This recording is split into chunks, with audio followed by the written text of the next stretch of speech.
Bueno, vamos a continuar con la segunda mesa. Sabéis que no tenemos un descansito entre estas dos mesas, pero después sí tenemos un descanso café en el que voy a intentar ser, ¿no?, muy consciente del límite, porque tenemos un horario muy establecido, ¿vale? Solo tenemos un ratito de 12 a 12 y media para la pausa café, que se va a hacer saliendo del edificio hacia la izquierda, ¿vale?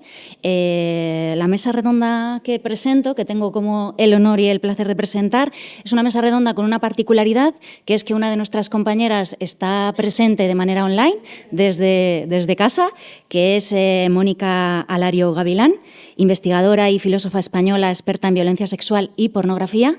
Y tenemos con nosotras aquí en la mesa al lado mío a Ana Burgos García, coordinadora del Observatorio Noctámbula sobre violencias sexuales en ocio nocturno. Ellas nos van a aportar, digamos, esta contextualización de la violencia sexual desde un marco, vamos a decir, más social, antropológico, filosófico, ¿no? Si hablamos de que las violencias sexuales tienen que ser atendidas y tienen que ser entendidas desde una perspectiva feminista, no es posible únicamente hacerlo desde la psicología, sino que también tenemos que hacer esta mirada al contexto, a qué hay en la cultura, a cuáles son los imaginarios, ¿no?, a cuáles son, digamos, aquellos aspectos que mediatizan la forma que tenemos de pensar, de vivirnos y de relacionarnos. Y desde ahí, bueno, pues estoy encantada de poder presentar a Ana, que va a ser la primera que va a hacer esta participación. Ana Burgos García es licenciada en Antropología Social y Cultural por la Universidad Complutense de Madrid, es licenciada en Periodismo por la Universidad de Sevilla, tiene un posgrado en Relaciones de Género en la UNAM, México, y un máster en Género y Desarrollo en el Instituto Complutense de Estudios Internacionales. Está especializada en perspectiva feminista, violencias sexuales y uso de drogas. Actualmente trabaja en la Fundación Salud y Comunidad, coordinando los proyectos Malva, para la incorporación de la perspectiva de género en el ámbito de las drogas, y del Observatorio Noctámbulas para la prevención de las violencias sexuales en contextos de ocio nocturno, donde desarrolla tareas de investigación, formación, dinamización comunitaria, sensibilización y comunicación. Asimismo, Ana forma parte del grupo motor de la Red Estatal de Género, Drogas y Adicciones y de la Comisión de Expertas en Género y Adicciones de UNAD. También es integrante del colectivo Memes Feministas y del grupo de teatro de las oprimidas A ver las Ailas. Es docente en diferentes posgrados y colabora en algunos medios de comunicación. Un placer escucharte, Ana. Gracias. Voy a poner un PowerPoint.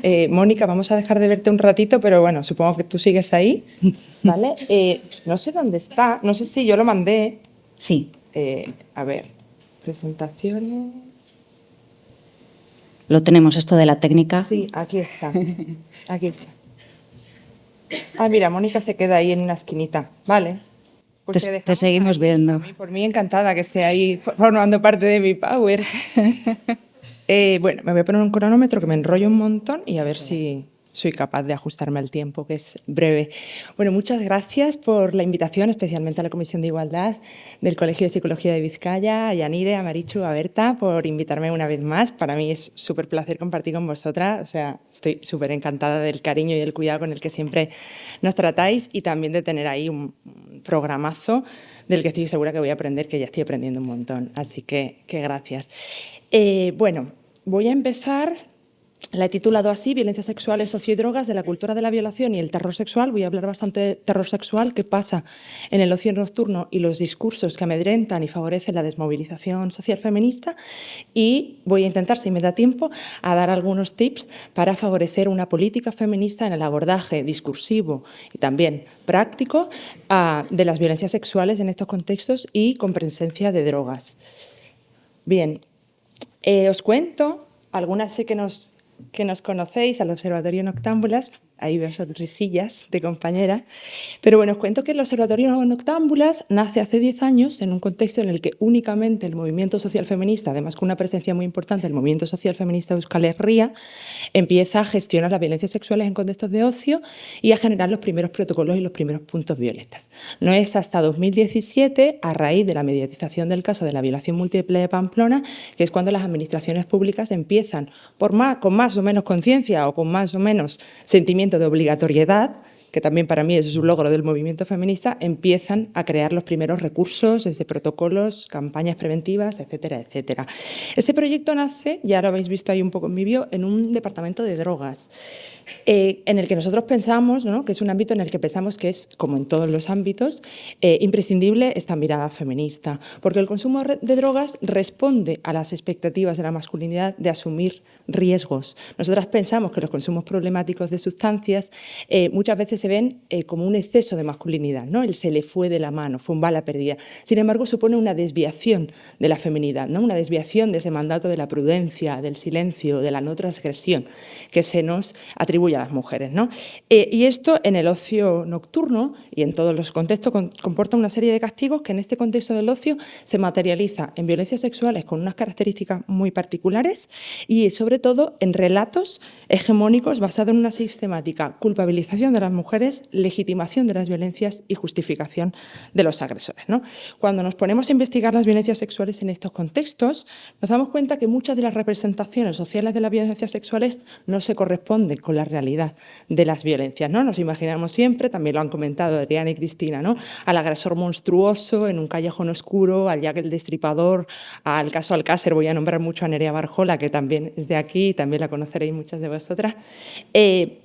Y siempre vemos que hay un montón de narrativas que lo que están haciendo es apuntalar esta alarma, este pánico social y, como os decía, la desmovilización social en clave de género, ¿no?, presentando los casos de manera aislada, como un suceso, de manera morbosa, espectacularizando la violencia sexual y poniendo el foco en lo que hacemos o dejamos de hacer las mujeres. Siempre el foco en nosotras. Si nos defendimos, qué llevábamos puestos, si habíamos consumido, si íbamos por este callejón, si habíamos planificado el recorrido, etcétera, etcétera, ¿no?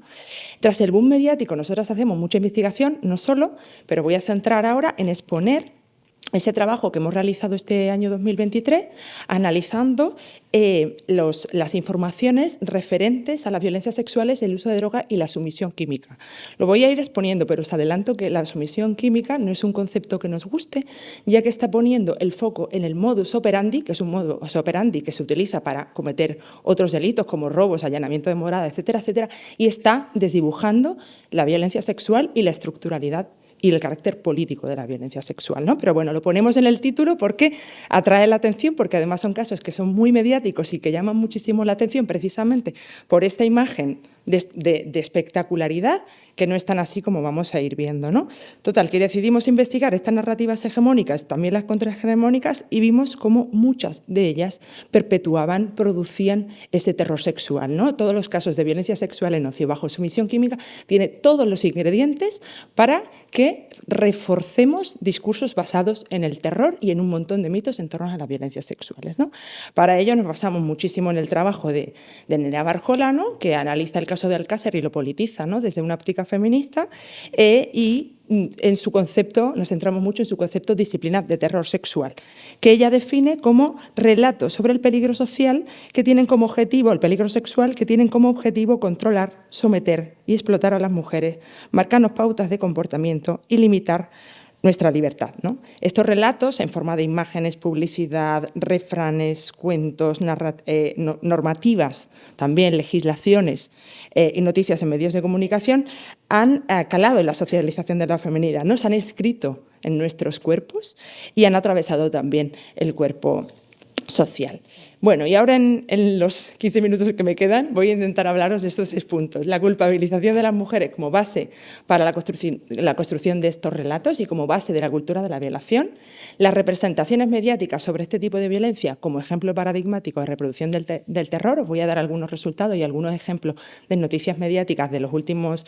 Hemos hecho una investigación en los últimos 5, entre 5 y 10. Lo que pasa es que en los últimos 5 ha habido un boom mediático muy fuerte, especialmente el verano pasado, con el tema también que lo has nombrado, ¿no?, de los pinchazos. Y por último, pues he denominado este tercer apartado, ¿no?, de la cultura de violación a la libertad sexual, algunas pistas para construir relatos feministas, ¿no? Bien. Nosotras siempre hablamos de las sanciones de género que sufrimos las mujeres cuando ocupamos los espacios de ocio nocturno, ¿no? Y lo dividimos en 3 ejes. En el uso de drogas, en la ocupación de un espacio, que también lo decía Adriana, que no nos pertenece por motivos de género, que es el espacio público, y en la sexualidad profundamente atravesada por un imaginario patriarcal y profundamente sancionadora de las mujeres que ejerce su libertad, ¿no? Si nos vamos al primer eje, Siempre analizamos el uso de drogas, primero porque es un detonador, disparador y un legitimador de las violencias sexuales, ni mucho menos porque sea una causa de las violencias sexuales, ¿no? Aunque el estudio de 2018 de percepción sobre la violencia sexual en España, de la Delegación contra la Violencia de Género, manifiesta que un 48% de personas residentes en este estado consideran que el alcohol es causante o parcialmente causante, ¿no? Que sería otro de los mitos de la violencia sexual. Pero sobre todo lo analizamos porque hay una percepción social sesgada en función del género de quien consume, ¿no? Para los agresores, el consumo de sustancias funciona como un atenuante, con un montón de discursos, de dispositivos de legitimación y de justificación, ¿no?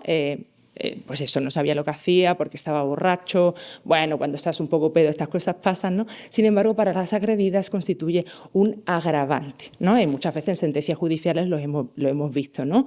De, bueno, pues ella se emborrachó, pues ya sabes lo que te puede pasar, si te pones así y no controlas, te mereces la violencia, ¿no? Los espacios de ocio nocturno, analizamos esta división generalizada en los espacios, ¿no? Tradicionalmente el espacio doméstico, ¿no? Ha pertenecido por mandato de género a las mujeres, ¿no? Se nos ha relegado ahí, y el espacio público es masculino. Esta idea parece a veces muy antigua, ¿no? Y decimos, esto ya no pasa, ¿no? Sin embargo, el ocio es otro de los ejemplos paradigmáticos donde se dan un montón de estrategias de control, ¿no? Yo cuando trabajo con adolescentes siempre les hablo del piropo, ¿no? De ¿para qué creéis que sirve el piropo, ¿no? No sirve para ligar, ¿no? En la vida ha pasado que un chico le diga a una chica, hey, ¿qué haces tan solita? Le ha dicho, uy, pues me voy contigo, a ver si, no sé, no, o sea, no pasa esto, ¿no? Es una estrategia de control de la corporalidad de las mujeres, de domesticación de nuestros cuerpos y del marcaje de a quién pertenece ese espacio, ¿no? En el ocio nocturno también vemos desde precios diferenciados para mujeres y hombres, desde la happy hour para mujeres, ¿no? Que están apuntalando, son relatos o son estrategias ligadas al ejercicio de la violencia sexual y a la concepción de las mujeres como un objeto de consumo más en el ocio, ¿no?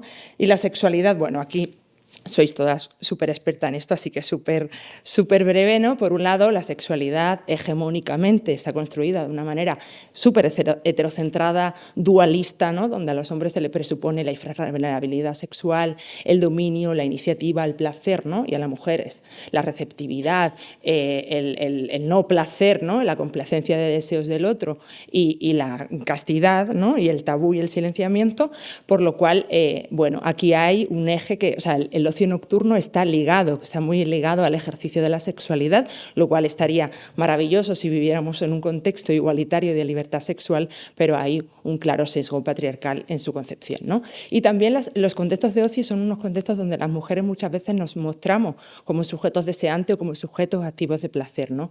No resulta tolerable en una sociedad que relega la sexualidad femenina al tabú y al silenciamiento que nos mostremos así, ¿no? Por lo cual, nueva sanción. Mira cómo iba vestida, en el vídeo lo hemos visto, ¿no? Es que vas muy suelta, es que parece que vas medio desnuda, etcétera, etcétera.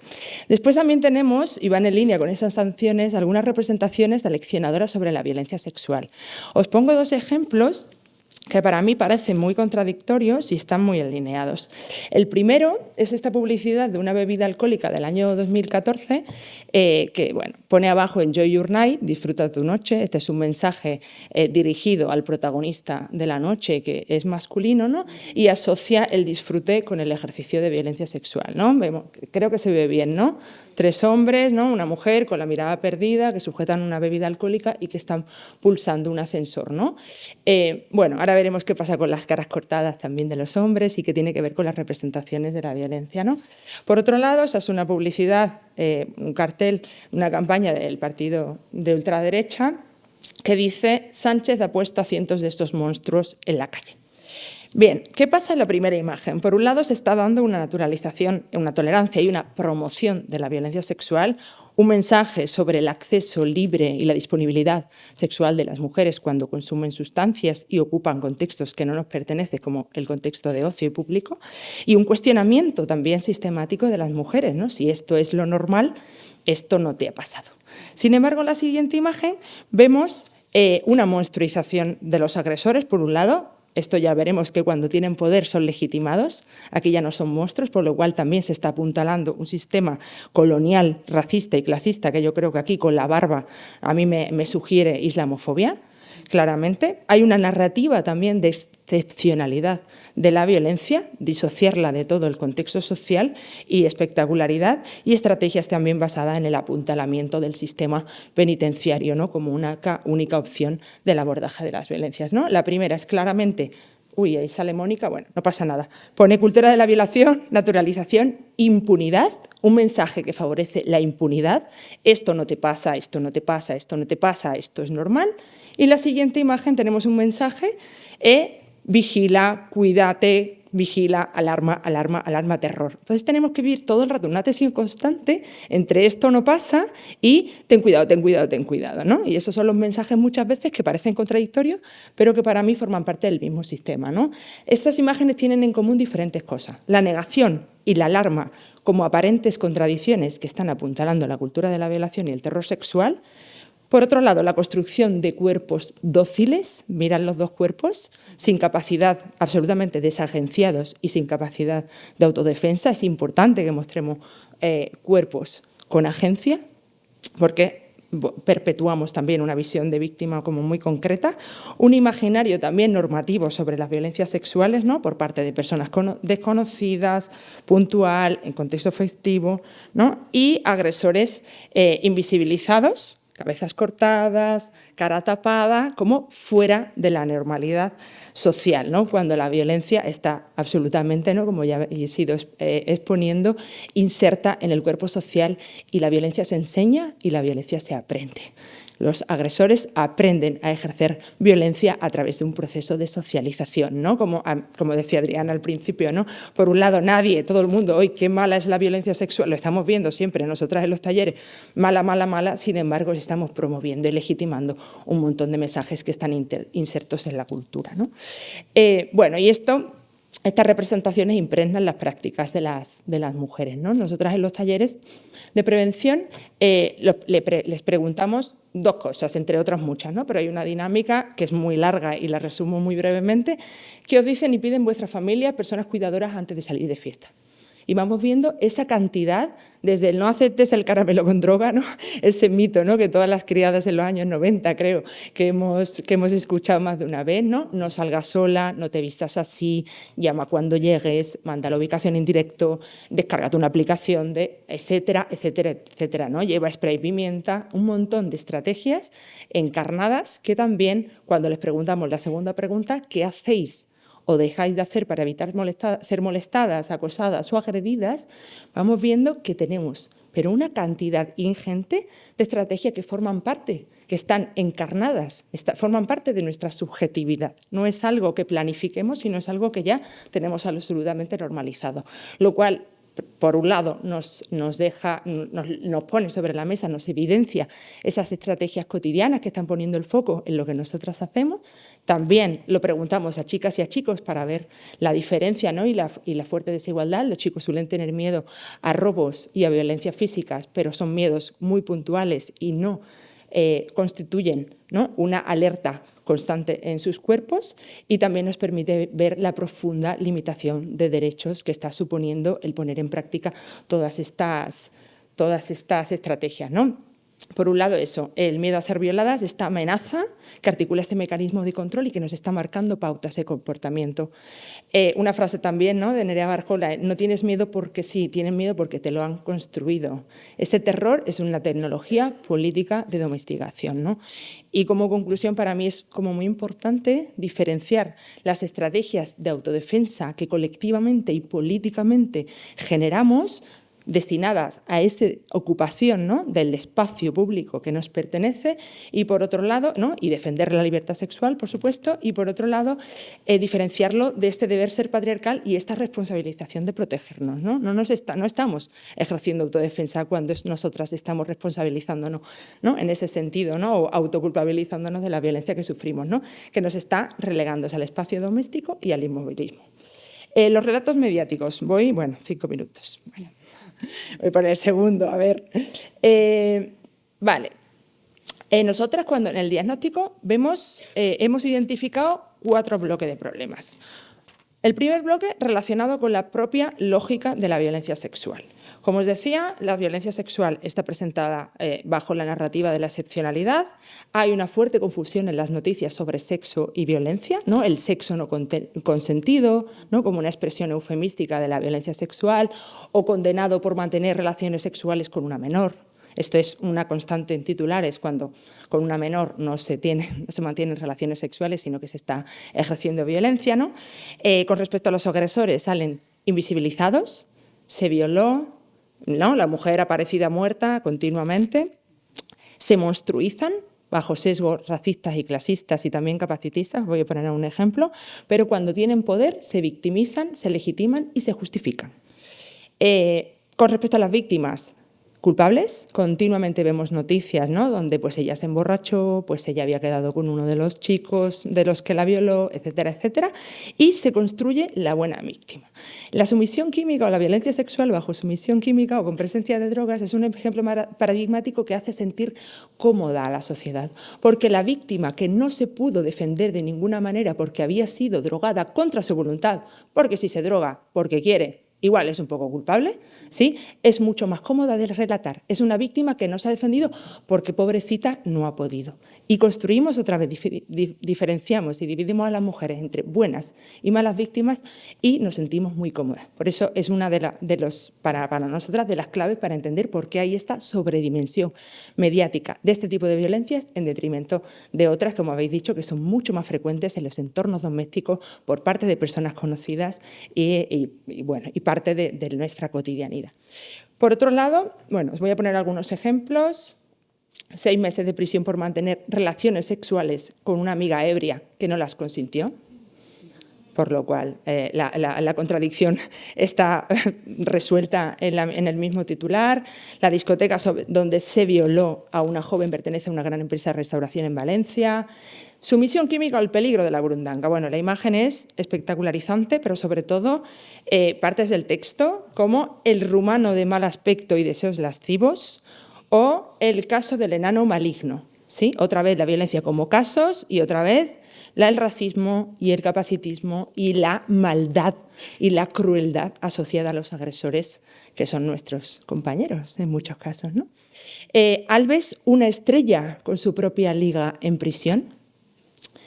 Y aquí estas declaraciones de Woody Allen con respecto al caso Rubiales, que son paradigmáticas de cómo estamos entendiendo la violencia sexual de manera hegemónica, ¿no? Es difícil entender que una persona pueda perder su trabajo y ser penalizada de esa manera por dar un beso a alguien. Lo primero que pensé es que no se escondieron, ni la besó en un callejón oscuro, 2, no la estaba violando, 3, era solo un beso y era una amiga, 4, me da igual, no era una amiga, y aunque lo hubiera sido, ¿no? ¿Qué hay de malo en eso, no? Está, otra vez, pues, perpetuando un montón de mitos. Con los usos de drogas nos pasa también que hay informaciones muy erróneas. Por un lado, os explico, según el Consejo de Europa, hay 2 tipologías de sumisión química. La sumisión química proactiva, donde el agresor intoxica a la víctima para ejercer violencia sexual contra ella, y la sumisión química oportunista, donde el agresor se aprovecha de las capacidades mermadas de la víctima para expresar consentimiento por el consumo voluntario de sustancias. ¿Sí?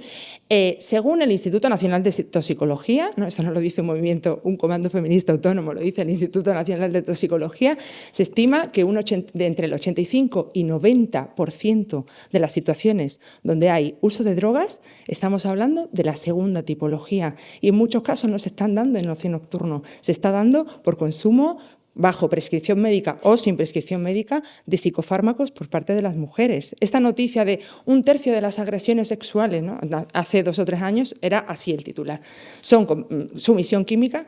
Se estaba diciendo que en 1/3 de las mujeres que habían acudido a los servicios hospitalarios se encontró sustancias en su sangre. Eso no está hablando de que te echen burundanga o te echen GHB en la bebida, está hablando de una casuística mucho más compleja. Por lo cual, la información sobre el modus operandi incorrecto, hablando de sumisión química como esta acción premeditada de introducirte una droga, es falsa. Es un mito. La droga más presente, segundo mito, en las violencias sexuales bajo presencia de drogas es el alcohol.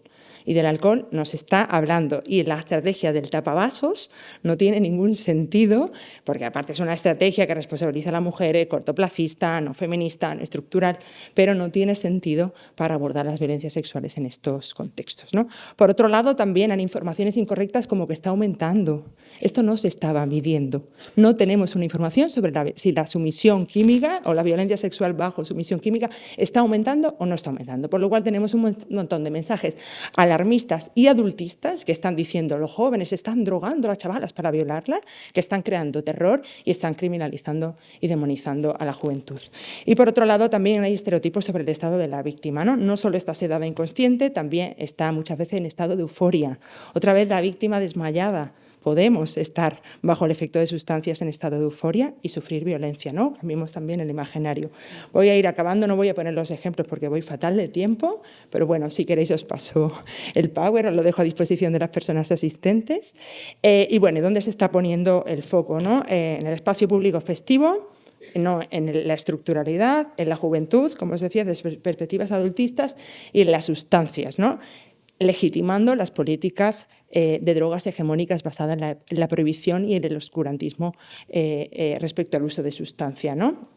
Bueno, os traía, esta es mi preferida. El lado oscuro del verano, más agresiones sexuales y más sumisión química.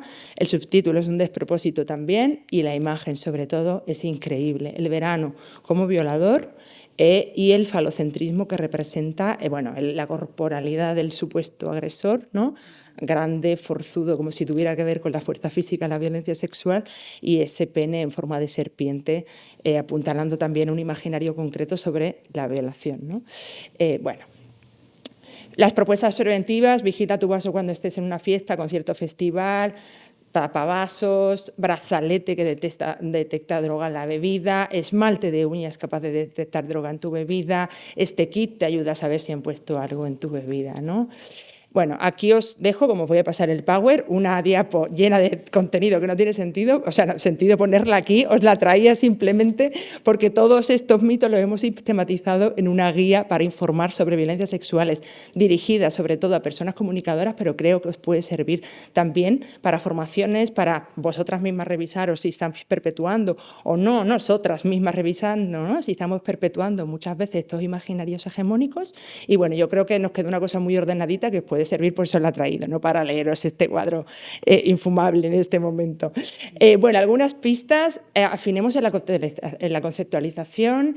Conceptualizar es politizar, desplacemos el foco sobre el modus operandi y hablemos de violencias sexuales con presencia de drogas, ¿no? O bajo uso de drogas. Os animo como a dejar, ¿no?, de utilizar este concepto o utilizarlo solo en el ámbito legal o en algunos ámbitos que sí que se está utilizando, ¿no? Orientemos la mirada hacia el consentimiento y no hacia el consumo, promovamos la libertad sexual, de consumo, de movimiento, vayamos a la raíz de la violencia, a la estructuralidad, al contexto, pongamos el foco en los agresores y no las agredidas, entendiendo que la masculinidad es una posición de privilegio y de dominio.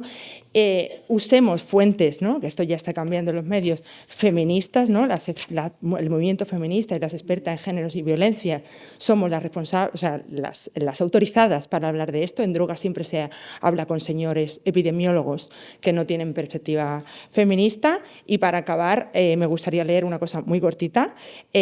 Diferenciemos entre miedo y terror sexual. Ofrezcamos herramientas para gestionar ese miedo natural y que es una herramienta muy poderosa muchas veces para identificar situaciones de peligro y defendernos, que fomenten esa capacidad tanto individual y sobre todo colectiva de autodefensa, ¿no? El texto está en el libro de Samara Belte, Yo sí te creo, cultura de la violación y el caso de San Fermín, que entrevista a Maitena Monroy, que es una referente de autodefensa feminista aquí de Euskal Herria, y ella dice: no hablamos de miedo, hablamos de terror. El miedo es una respuesta natural y sabia que hace que reaccionemos cuando notamos que algo va mal. El problema es que no confiamos en nosotras mismas, precisamente porque tenemos un estereotipo sobre el escenario y la tipología de agresores que no se corresponde con la realidad. Monroy recuerda que mientras la función del miedo es proteger a quien lo siente, la del terror sexual es controlar a las mujeres. Y qué mejor que conseguir que nos controlemos a nosotras mismas, ¿no? Etcétera, etcétera. Bueno, sigue. Así que otra diapo infumable de tips muy concretos, por si os interesa, están en esta guía, que la podéis descargar de nuestra web, que aparece en la siguiente diapositiva. Y bueno, conocer el miedo, como decía Audre Lorde, nos ayuda a ser libres. Transitemos de la cultura del terror a la libertad sexual. Es que ricasco.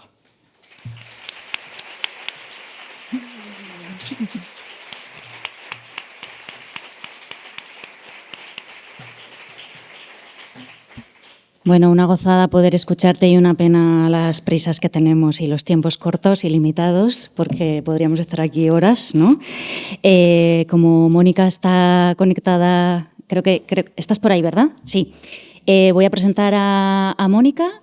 Ella es doctora internacional en estudios interdisciplinares de género, premio extraordinario de doctorado y mención de excelencia, experta en violencia sexual y pornografía. Ha recibido el primer premio de la Delegación del Gobierno contra la Violencia de Género a tesis doctorales sobre violencia contra la mujer del año 2020. Recientemente se ha publicado su primer libro, Política sexual de la pornografía, sexo, desigualdad, violencia, en la colección Feminismos de la editorial Cátedra, que va ya por la 7ª edición. Y ha participado como experta invitada por la Delegación del Gobierno contra la Violencia de Género en el proceso consultivo para la creación de la Estrategia Estatal para combatir las violencias machistas 2022-2025. También ha participado en el Feminist Forum del Parlamento Europeo, celebrado en Bruselas en 2022. Un placer tenerte presente, aunque sea desde la distancia, y este es tu tiempo. Qué bien, muchísimas gracias por la presentación y también por contar conmigo para participar en esta mesa. La verdad es que te habría estado escuchando, Ana, 6 horas porque he seguido mucho el trabajo de Noctámbulas y siempre me ha parecido fascinante e imprescindible. Entonces, bueno, es un placer también compartir mesa contigo, aunque sea así. Espero que coincidamos presencialmente pronto.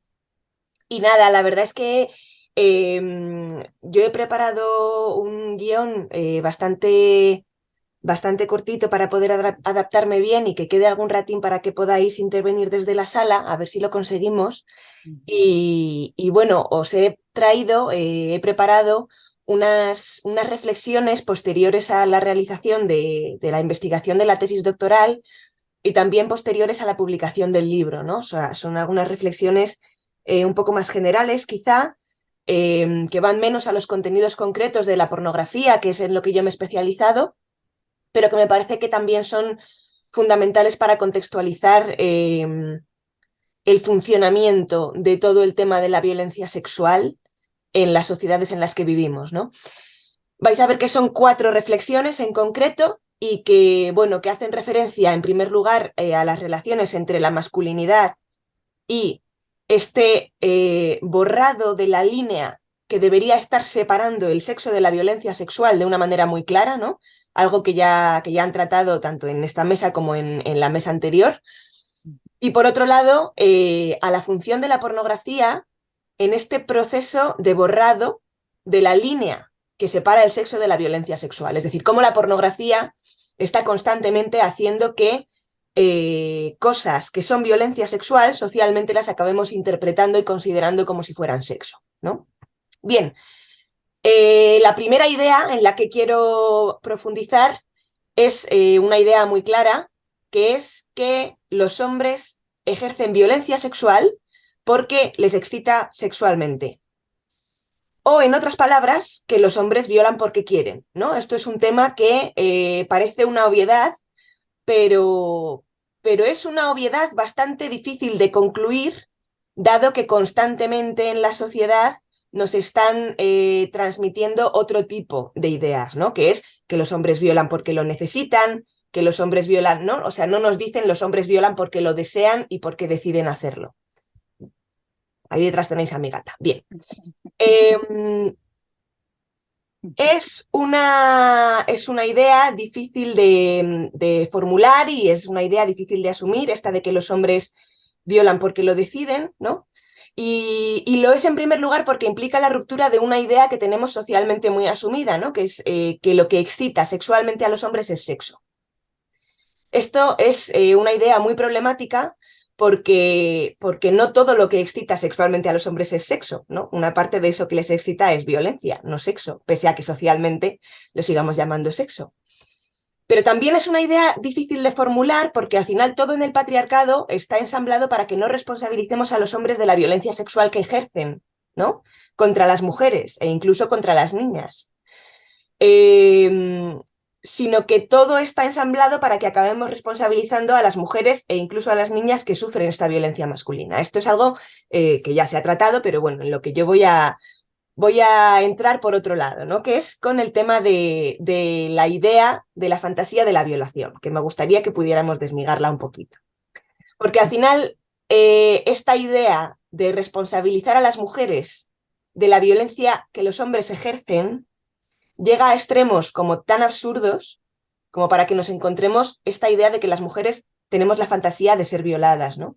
Que es una idea que se transmite muchas veces como si fuera una fantasía natural, o sea, el término fantasía aquí hace referencia a algo que viene de manera natural en nuestro inconsciente, ¿no? Cuando en realidad, bueno, si nos paramos a pensarlo, es bastante absurdo pensar que las mujeres tengamos la fantasía o el deseo de alguna manera de sufrir una violencia que va completamente en contra de nuestra integridad física, mental, emocional, etcétera, etcétera, ¿no? Pero es una idea construida para apoyar todo este imaginario que acaba quitando a los hombres la responsabilidad de la violencia que ejercen, ¿no? Si echamos la vista atrás en la historia y nos vamos a repasar un poco a los grandes filósofos de la sexualidad, y utilizo el masculino de manera consciente, a los grandes filósofos de la sexualidad y a los grandes sexólogos, encontramos que una estrategia que han utilizado muy repetidamente en la historia es hacer pasar los deseos masculinos por deseos femeninos.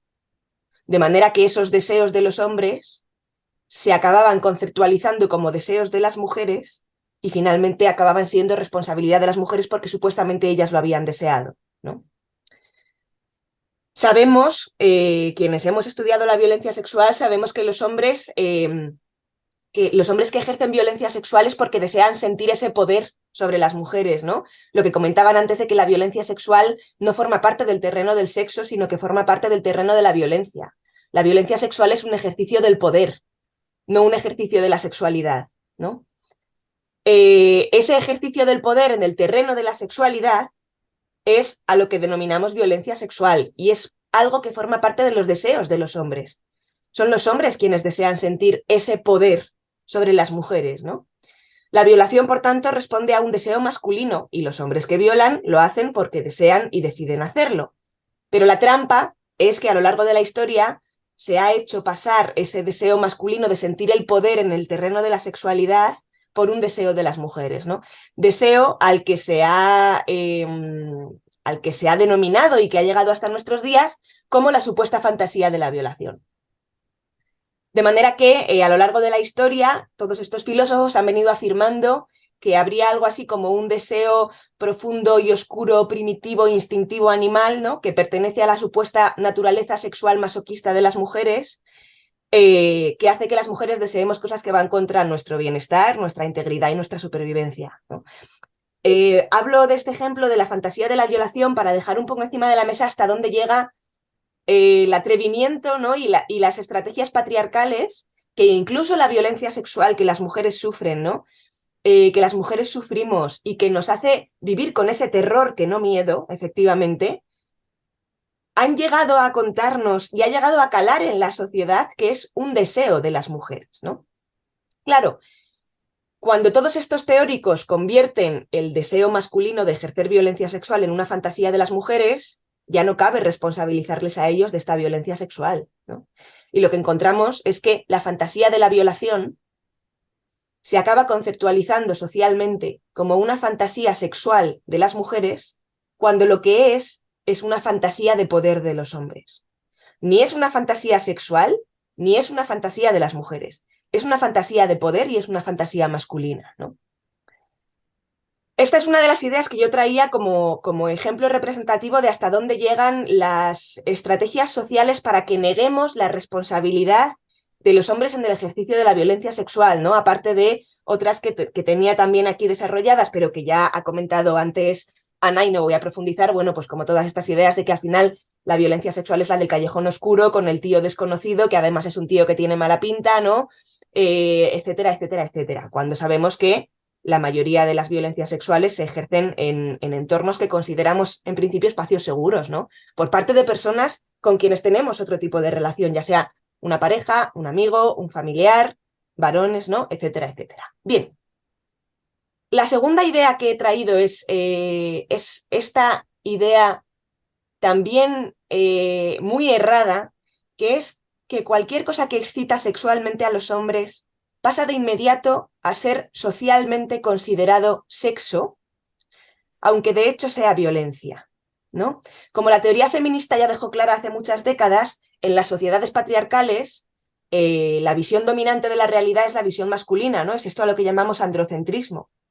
Vivimos en una sociedad en que son los hombres, o es la visión de los hombres la que se impone finalmente como la socialmente aceptada, ¿no? Por tanto, son los hombres quienes tienen este poder de poner nombre a las cosas. Y poner nombre a las cosas es muy importante, porque según el nombre que pongamos a las cosas, las vamos a entender de una u otra manera, ¿no? Las consecuencias que tiene esto, entre otras, es que en un patriarcado, como decimos, cualquier cosa que excite sexualmente a los hombres pasa a ser socialmente considerada como sexo, pero no todo lo que les excita es sexo, sino que una gran parte de eso que les excita es violencia, ¿no? Pero seguimos llamando sexo a esta violencia que los hombres ejercen contra las mujeres, y la seguimos llamando sexo porque de nuevo encontramos la excitación masculina, ¿no? Y aquí podríamos detenernos a hacer 7 conferencias sobre la ingente cantidad de oxímorons o contradicciones en los términos que nos encontramos en nuestra vida cotidiana sobre este tema, ¿no? Seguimos encontrando expresiones como sexo no consentido, sexo no deseado, forzar a alguien a tener sexo con menores, ¿no? Ninguna de estas cosas son sexo. Todas estas cosas son violencia. Por mucho que exciten sexualmente a los hombres, son violencia, ¿no? Claro, 2 muy importantes considero de estos oxímorons son el que hace referencia a definir la prostitución como un intercambio de sexo por dinero. Si se intercambia por dinero no es sexo, es violencia, por mucho que a los hombres les excite sexualmente, ¿no? O en el caso de la pornografía, hablar de que la pornografía muestra de manera explícita sexo, cuando lo que hace es mostrar de manera explícita lo que excita sexualmente a los hombres, que no tiene por qué ser sexo, ¿no? Sería otra de las vueltas de tuerca de estos oxímorons. ¿Qué encontramos aquí? Pues que finalmente a las feministas que nos posicionamos en contra de la pornografía por lo que la pornografía tiene de violencia, nos acusan de antisexo cuando no tenemos ningún problema con el sexo, sino con la violencia, ¿no? Con lo que tenemos un problema es con que se llame sexo a la violencia únicamente porque a los hombres les excita, ¿no? Esta sería la vuelta de tuerca por medio de la cual quienes defienden la pornografía y la prostitución acaban autodenominándose prosex, ¿no? Como si la pornografía y la prostitución fueran cuestiones vinculadas con el sexo y no con el poder y el deseo masculino de ejercer ese poder en el terreno de la sexualidad. Bueno, la tercera idea, que ya es más breve, hace referencia directamente a la pornografía, y es que no es que en la pornografía los hombres se exciten a pesar de la violencia que la pornografía muestra, sino que en la pornografía los hombres se excitan precisamente con esa violencia.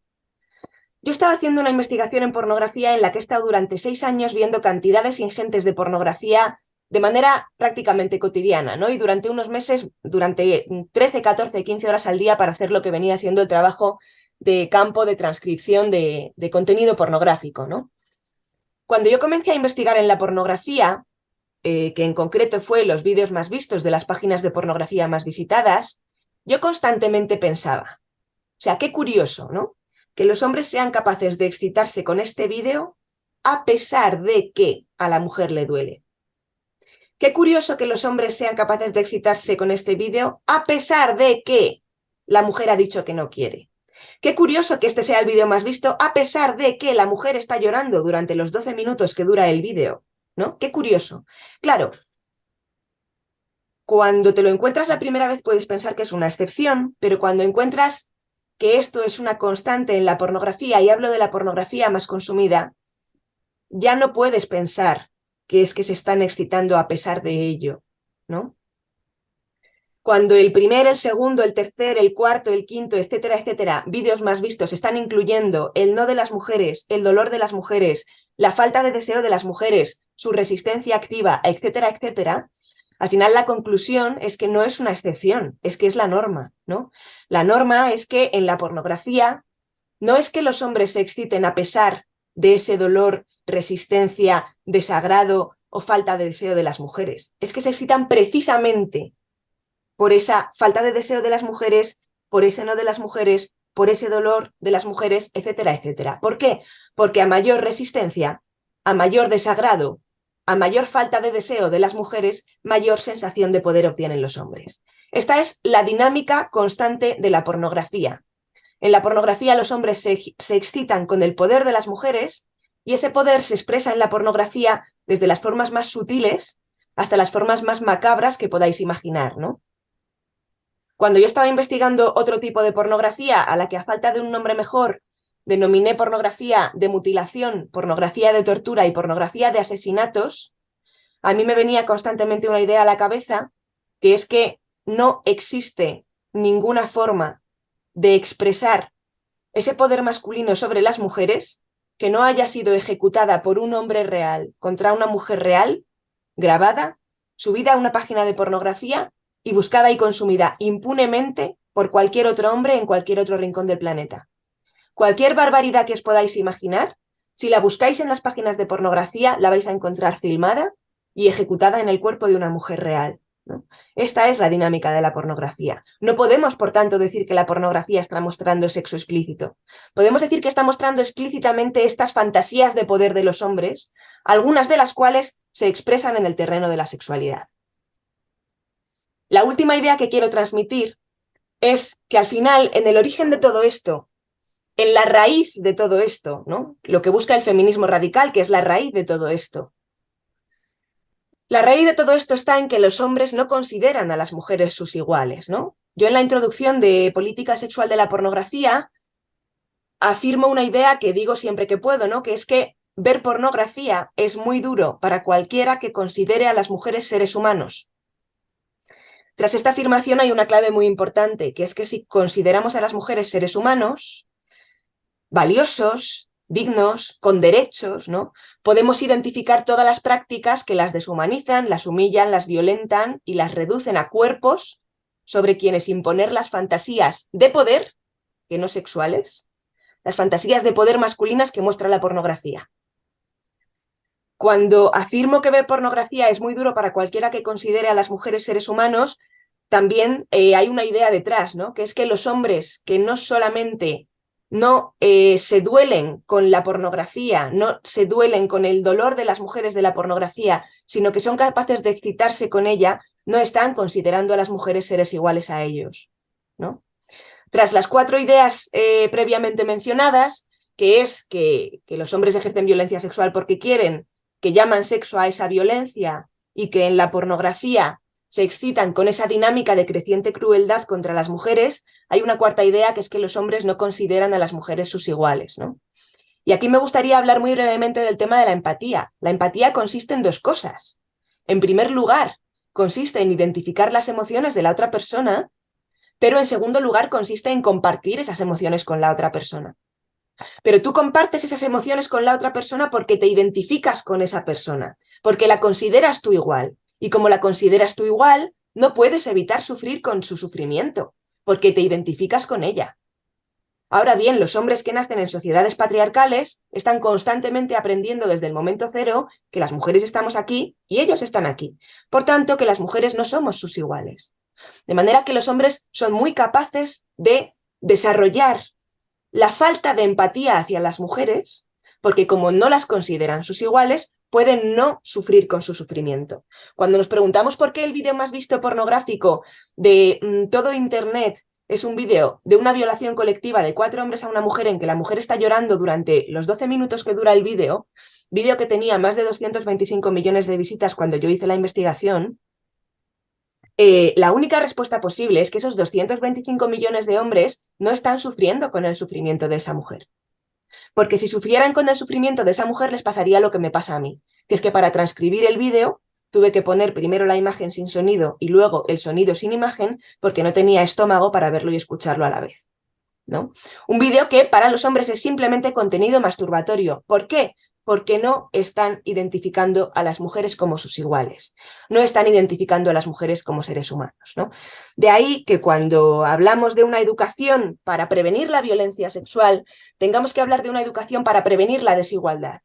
No podemos pretender erradicar la violencia sexual sin hacer frente a la raíz de la violencia sexual, que es la desigualdad entre los hombres y las mujeres, que es el hecho de que los hombres puedan no ver a las mujeres como sus iguales, ¿no? Esto es fundamental. Bien, para finalizar me gustaría leeros una cita que es un extracto de Política Sexual de la Pornografía, que resume algunas de las ideas que he dicho así como con mucha rapidez. Y la cita dice: es necesario avanzar hacia la construcción de sociedades en que se entienda que la violencia ejercida contra las mujeres por medio de prácticas que los varones viven como sexuales no es un tipo de sexo agresivo o violento. Es una violencia ejercida en el terreno de la sexualidad. Es una violencia sexualizada, pero no deja de ser violencia por el hecho de que los hombres aprendan a excitarse sexualmente con ella.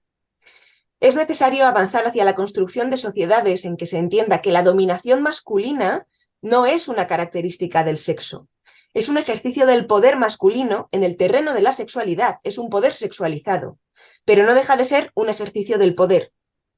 La pornografía, cuyo tema principal es la afirmación de la superioridad masculina, cumple la función de sexualizar esta violencia, de sexualizar este ejercicio del poder, ocultándolos en tanto que violencia y dominación y transformándolos en componentes de lo que es el sexo. Transmite que el sexo puede ser violento contra las mujeres, pero no deja de ser sexo, que el sexo implica esa dominación masculina, pero no deja de ser sexo. El mismo poder y la misma violencia que en otros terrenos rechazamos y criticamos se ocultan en tanto que formas de poder y violencia al mostrarse simplemente como características del sexo en la pornografía, amparados bajo la idea de que en el sexo todo vale, incluso el abuso de poder masculino y la violencia, y bajo la idea de que cualquier crítica a ese sexo se debe a la represión, a la censura, al puritanismo y no a la defensa de los derechos humanos de la mitad de la humanidad. Muchísimas gracias por vuestra atención y devuelvo la palabra.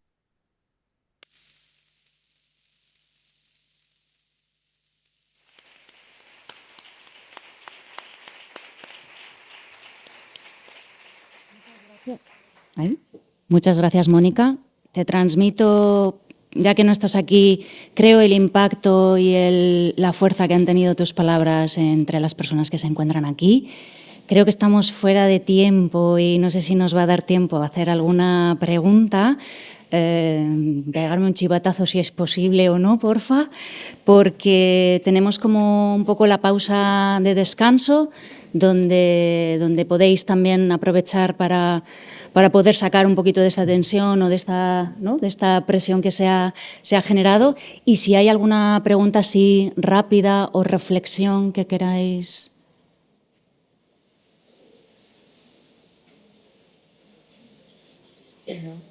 ¿Nos transmiten las compañías?